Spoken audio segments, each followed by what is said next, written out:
I'm visiting Taiwan and was reminded of a scheme that they do, which is too good not to go appreciated by more people and too good not to be used by more companies for growth hacks. I'll explain what the hack is, the underlying psychological mechanisms, and give you ideas on how to use it at your company. Okay, so here we go. So in 1951, Taiwan faced this classic economic challenge. Businesses were not reporting sales and the government was losing tax revenue. Collecting taxes is the main job of a government. And so I'm in Taiwan now and can totally see this as a challenge. These store owners are late to adopt credit cards. And so everything is in cash, and everything being in cash makes it way, way easier to underreport sales and skimp on taxes.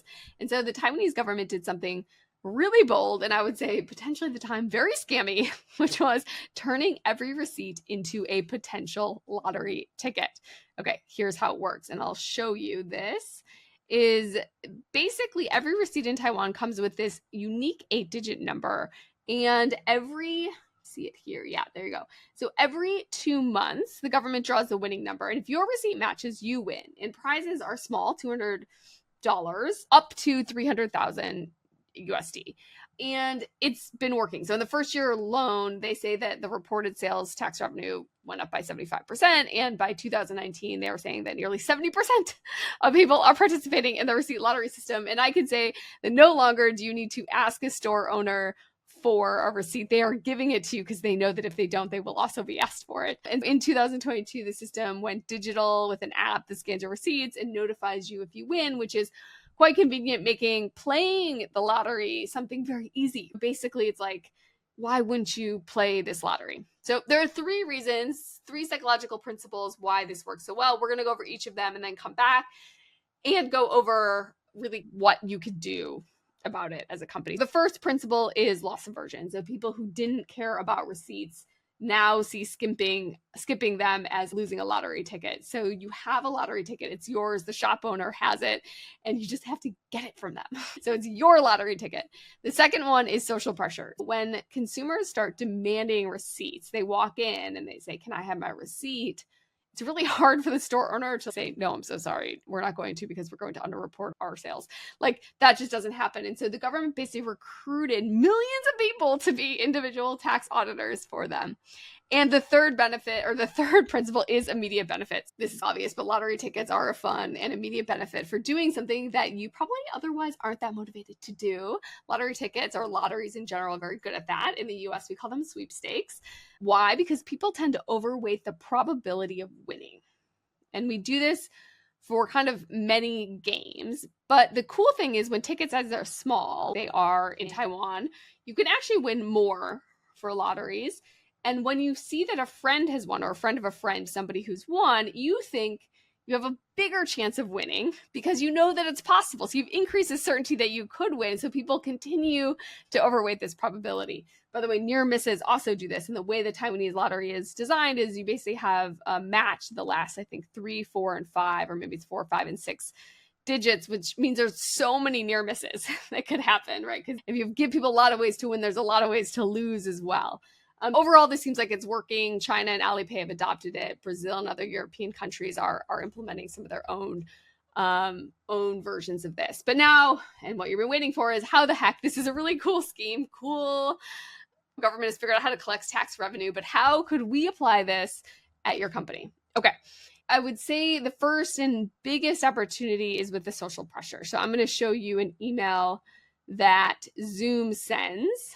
And Zoom basically has the ability for employees to request from their admin to upgrade their account to include AI. Lots of B2B companies now do this, Zoom, HubSpot, Asana, but it's pretty effective because it's just like a customer walking into the store and demanding their receipt. An employee demands to be upgraded. So I'll show you also what Figma does. Figma here, basically, really nice touch. They're basically saying Carl and Monica are the admins. So now I know who to go bug. I can actually take this offline.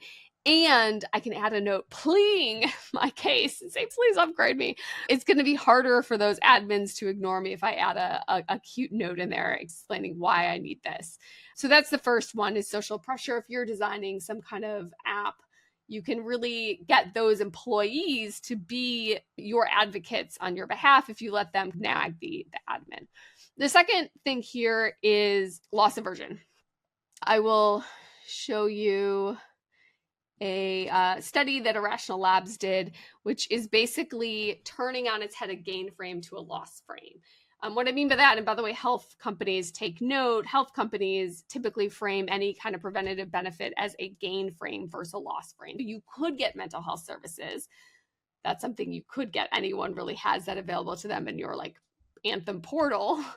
But what if we said we're giving you 3 free ones and they're yours to lose, right? If you don't use them, you'll lose them. This idea of changing a benefit into a loss frame is really powerful. We did this with Livongo many years back, where we changed their welcome email. Instead of saying join Livongo, which is abstract and gain frame, we said claim your Livongo kit, which is you're getting something. It could be yours. It's waiting for you.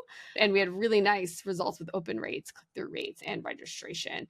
And finally, Katie Milkman and team did this with their study with flu shots, basically saying we've reserved a flu shot for you. Don't let it go to waste. And this is also changing something from a gain from you have a free flu shot from your health insurance company to it's yours to lose. We have it for you. Don't let it go to waste. So you can basically change your benefits. If you're a marketing team or growth team, change your benefits into something that is like theirs to lose. Okay, so you've got social pressure, you've got loss aversion. And the final core way that you could help people out here is giving them more immediate benefits via lottery ticket. And these are probably underutilized by companies, especially for internal motivation. Taiwan is actually now giving lottery tickets for tourists to incentivize travel. So they've taken this idea and really scaled it to different use cases. But you could imagine internally that you are giving a company lottery tickets or employees lottery tickets for using a new AI tool, right? Usually an admin knows who's been using different tools. You could say every time you use it, every time you log in, you get a lottery ticket. You could give people lottery tickets for reviewing code. Anytime that somebody's doing something that they may not have done easily or they should be doing more, you could imagine doing a lottery ticket. Now, of course, you want to be careful because you don't want to abuse this idea that humans overweight small probabilities.